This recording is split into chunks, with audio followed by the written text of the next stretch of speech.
1 Coríntios capítulo 5, 2 Coríntios 5, 14 e 15 diz assim: porque o amor de Cristo nos constrange, julgando nós isto: um morreu por todos, logo todos morreram, e ele morreu por todos, para que os que vivem não vivam mais para si mesmos, mas para aquele que por eles morreu e também ressuscitou.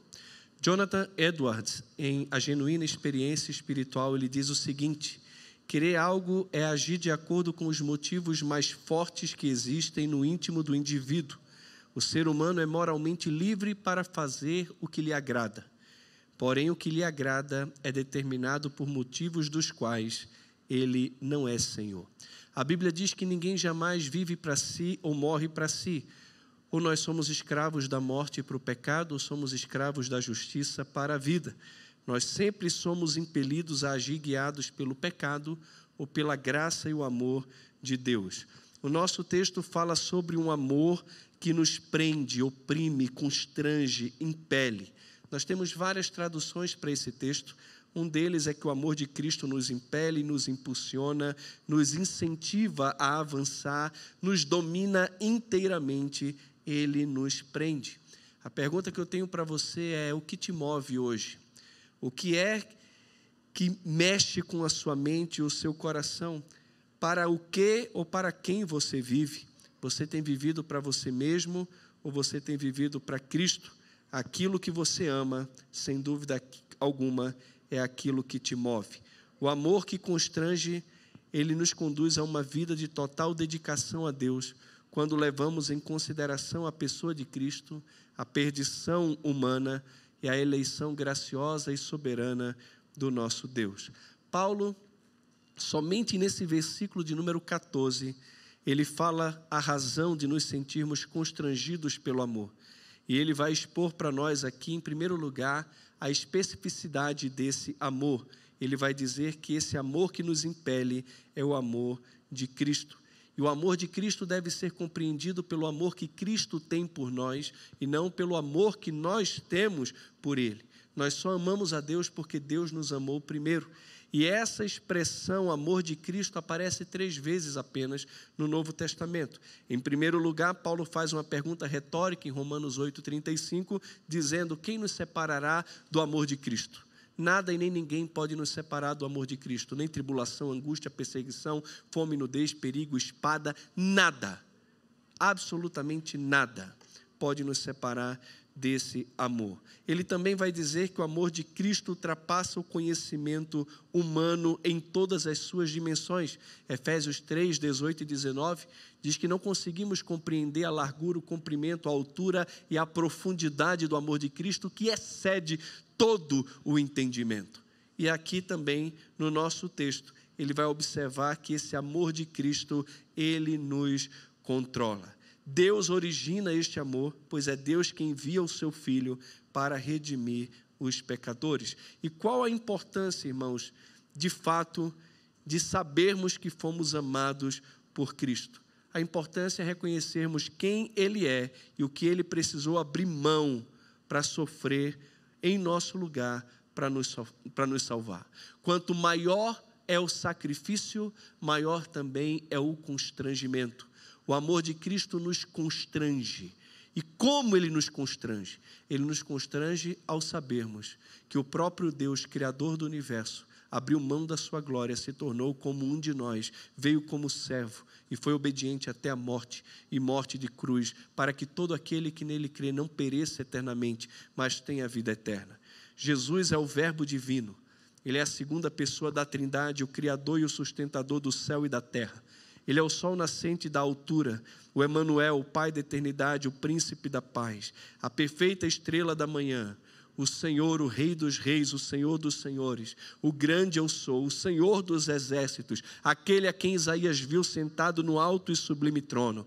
Ele é o Rei da glória, o Senhor da glória, a expressão exata do ser de Deus, o unigênito do Pai, o primogênito de toda a criação, a imagem do Deus invisível. Ele é aquele que preenche todas as coisas, ele é o cabeça do corpo da igreja, ele é eterno, antes de todas as coisas, ele é o pão da vida, a água da vida, a porta da das ovelhas, o caminho, a verdade e a vida. Jesus é o Cordeiro de Deus que tira o pecado do mundo. Ele é a luz do mundo. Ele é a propiciação pelos nossos pecados. Ele é o Filho do homem, o Filho de Deus, o Messias, o Cristo de Deus, o Santo de Deus. Ele é o juiz de toda a terra. Ele é a pedra angular da igreja, é o rei, profeta e sacerdote. Ele é o nosso advogado junto ao Pai. O seu sacerdócio é maior do que o de Levi. Ele é maior do que os anjos, que Abraão, que Moisés, que qualquer um dos profetas. Ele é 100% homem, mas também é 100% Deus. Ele é sem pecado, mas se fez pecado por nós, para que nele fôssemos feitos justiça de Deus. Irmãos, Cristo nos amou desde a eternidade passada, se esvaziou da sua glória, não se prendeu ao fato de ser igual a Deus, se humilhou ao tornar-se como um de nós, reconhecido em figura humana, assumiu a forma de servo, passou a viver em obediência completa ao Pai, até morrer uma morte de cruz, a pior morte praticada pelos romanos. Alguém disse que morrer uma morte de cruz era morrer 1000 mortes. Ele se fez maldito por nós. A dor física foi dilacerante, mas a maior dor foi não só sentir o abandono do Pai, mas também a sua ira. Não só não sentir o conforto e o amparo, mas sim o peso da sua mão. A ira de Deus que foi descarregada em Cristo e que deveria vir sobre mim, Ele tomou em meu lugar. Cristo nos amou eternamente, ativamente, constantemente e sacrificialmente. Paulo vem falar aqui para mim e para você sobre a especificidade desse amor. É o amor de Cristo que nos impele. Não é a lei, não é a religiosidade, é Cristo e o amor dele. Ele abriu mão de tudo por amor a nós. E se isso não constrange você, tem alguma coisa errada no seu coração. Segunda verdade que Paulo propõe aqui é a necessidade desse amor. O texto vai dizer que Cristo morreu. Ele não morreu por capricho. Ele morreu por causa dos nossos pecados. C.S. Lewis, no livro O Príncipe e a Ilha Mágica, numa conversa, diz o seguinte lá: compreendo, Senhor. Estava pensando que bem poderia ter uma ascendência mais honrosa. Descendente de Adão e Eva, tornou Aslan. É honra suficientemente grande para que o mendigo mais miserável possa andar de cabeça erguida. E também vergonha suficientemente grande para fazer vergar os ombros do maior imperador da terra. Dê-se assim por satisfeitos. Nós somos filhos de Adão e por isso criados à imagem e semelhança de Deus, mas porque o nosso pai pecou, todos nós pecamos em Adão e nascemos com o pecado imputado. Não somos pecadores porque pecamos, nós pecamos porque já nascemos pecadores. Agora, se por um só homem entrou o pecado no mundo, também por um só homem veio a salvação a todo aquele que crê. Cristo veio e morreu, não por capricho, mas por necessidade. Ele morreu para que os homens perdidos pudessem ter uma possibilidade de salvação através da fé nele. Enquanto não tivermos plena convicção da nossa perdição, não nos constrangeremos pela demonstração da sua afeição. Ele veio para salvar o seu povo dos seus pecados. Afinal de contas, o salário do pecado é a morte. O mundo tenta diminuir os danos do pecado e até mesmo encobri-lo com conceitos seculares. O mundo ensina que o homem não é tão mau assim e que os grandes problemas que atingem os homens são, na verdade, consequências de um meio injusto e de doenças da alma. No seu livro Sociedade Sem Pecado, o Dr. John MacArthur diz uma verdade que nós nunca podemos esquecer. Ele diz que afaste a realidade do pecado e você eliminará a possibilidade de arrependimento. Anule a doutrina da corrupção humana e você invalidará o plano da salvação. Apague a noção da culpa pessoal e você eliminará a necessidade de um Salvador. Destrua a consciência humana e você levantará uma geração imoral e irredimível. Nós reafirmamos a realidade do pecado e a necessidade que temos de um Salvador.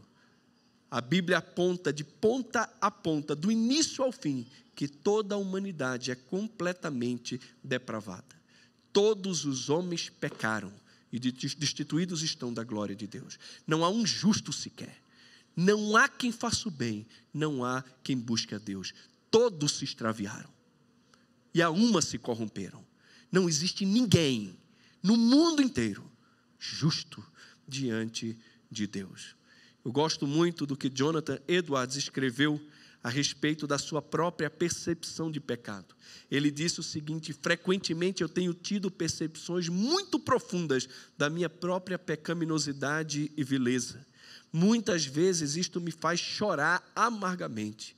Quando olho para o meu coração e vejo a minha iniquidade, ela se parece com um abismo infinitamente mais profundo do que o inferno. É essa sensação que nós deveríamos ter. Eu sou um perdido, eu sou um pecador miserável, que careço de um Salvador. A necessidade do amor de Cristo, que o levou à cruz a morrer em nosso lugar, foi por causa dos nossos pecados. No seu livro Nascido Escravos, Lutero disse: não existe um terceiro grupo de pessoas que se situe entre os crentes e os incrédulos. Um grupo de homens capazes de se salvarem a si mesmo. Um morto não tem vontade e nem força. Ele é incapaz de fazer o bem e de buscar a Deus. E John Piper declarou que a depravação humana significa que nossa rebelião contra Deus é total. Tudo o que fazemos nessa rebelião é pecaminoso. Nossa incapacidade de submeter-nos a Deus ou de reformar a nós mesmos é total e somos, portanto, merecedores de punição eterna.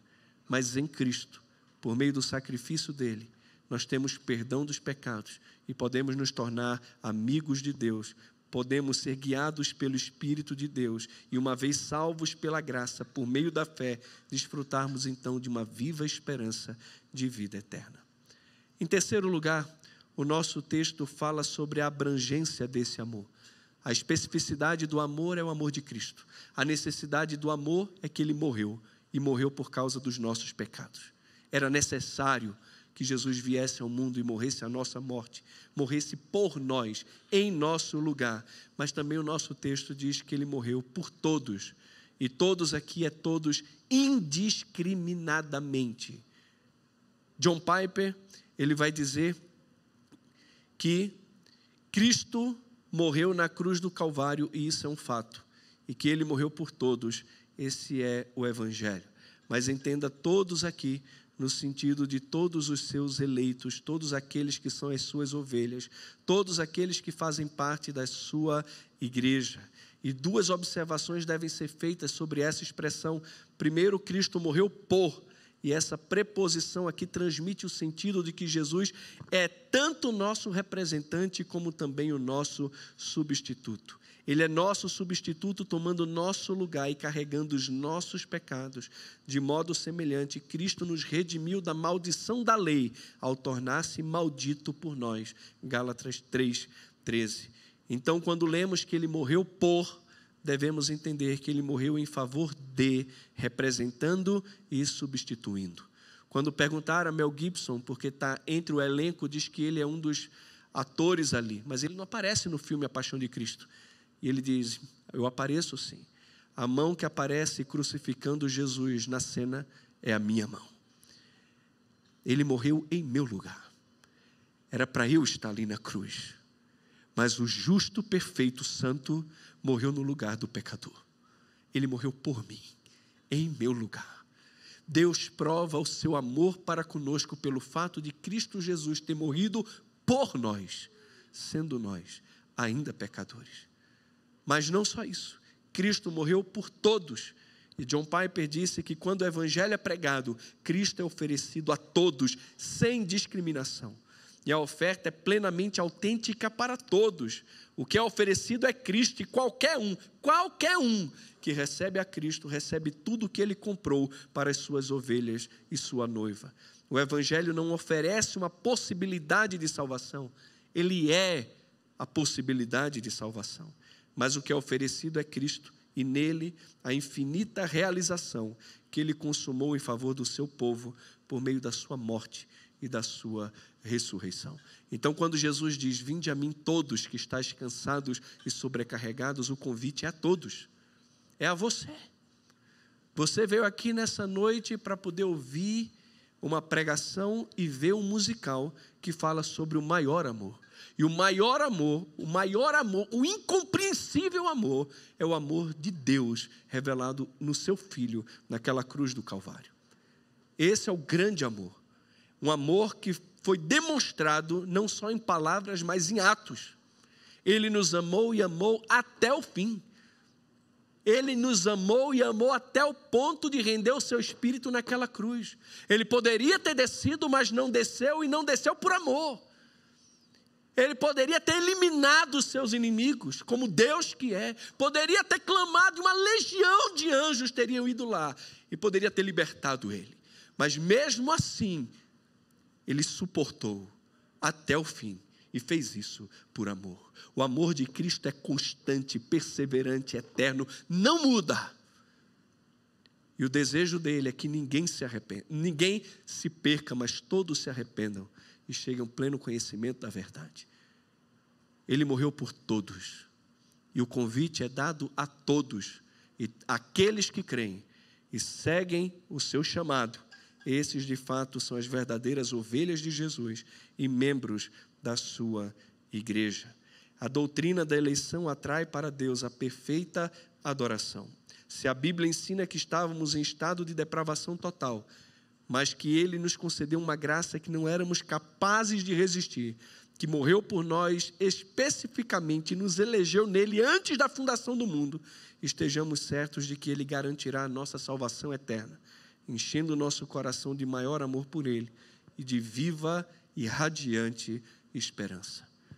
E em quarto lugar, esse pequeno versículo não fala só sobre a especificidade do amor, que é o amor de Cristo, nem da necessidade do amor, o dele morrer em nosso lugar, nem tampouco da abrangência desse amor, o fato dele morrer por todos, mas também da consequência desse amor.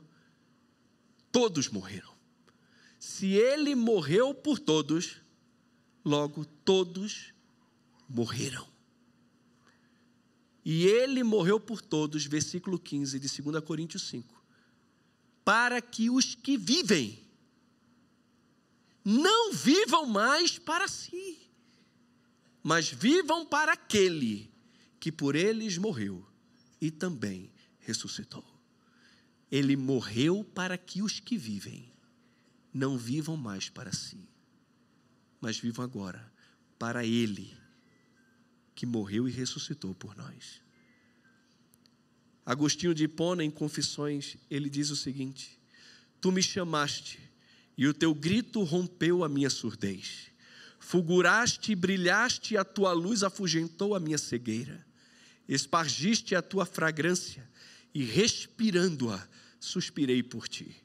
Eu te saboreei, e agora eu tenho fome e sede de ti. Tu me tocaste, e agora estou ardendo no desejo da tua paz. Em outras palavras, eu sou impelido pelo teu amor. A consequência natural de quem foi alcançado pelo amor de Cristo é o de responder a esse amor com a própria vida. O senso de justiça nos leva a querer naturalmente corresponder à bênção recebida.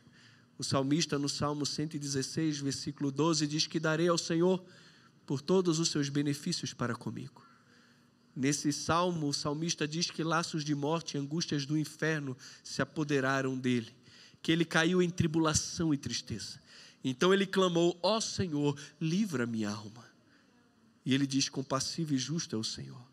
O nosso Deus é misericordioso.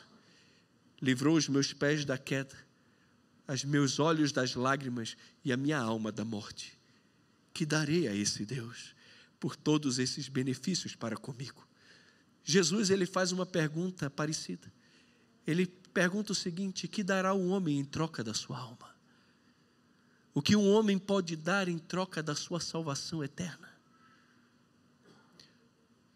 O que eu e você podemos dar a Deus em troca da nossa salvação? Não no sentido de que posso fazer alguma coisa para ter a minha salvação, mas uma vez que Ele me salvou, tendo em vista quem Ele é e o preço que Ele pagou na cruz por mim, para minha redenção, para minha salvação, A pergunta natural é: Senhor, o que é que eu posso fazer pelo Senhor? Que me salvou de uma maneira tão maravilhosa, tão graciosa. O que é que eu posso fazer pelo Senhor? Viva a sua vida para mim. Ele morreu por você. Para que você que... Quem aqui está vivo, levanta a mão. Você está morto? Está vivo. Está vivo? Então é para você. Se você estiver morto, ok. Beleza. Liga para o SAMU aí. Liga para o... Mas se você está vivo, está respirando, o texto está dizendo que ele morreu. Para que você que vive, não viva mais para você. Sabe o teu plano? Não existe mais. Sabe aquela poupança? Não é tua, não. Você não tem nada. Se você é cristão, se o amor de Cristo te alcançou, se você foi impactado pela graça e pelo amor que transforma, você não tem nada. Eu sou dono do meu nariz, então tu vai para o inferno. Se esse nariz é teu, tu vai para o inferno. Porque depois que nós conhecemos a Cristo, até o nosso nariz é dele. Ele é dono do meu nariz.